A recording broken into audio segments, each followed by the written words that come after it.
तातो तातो चिकन बिरयानी हजुरहरूले खाना खानुभयो हेर्नुहोस् त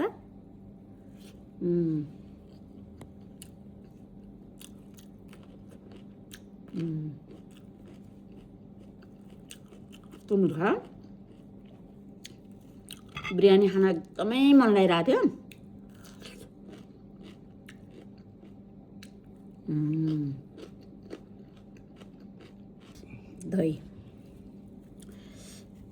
दहीसँग चाहिँ बिरयानी एकदम राम्रो पनि हुन्छ अनि खास रायता हो खाने त मलाई रायता भन्दा प्लेन दही नै मिठो लाग्छ क्या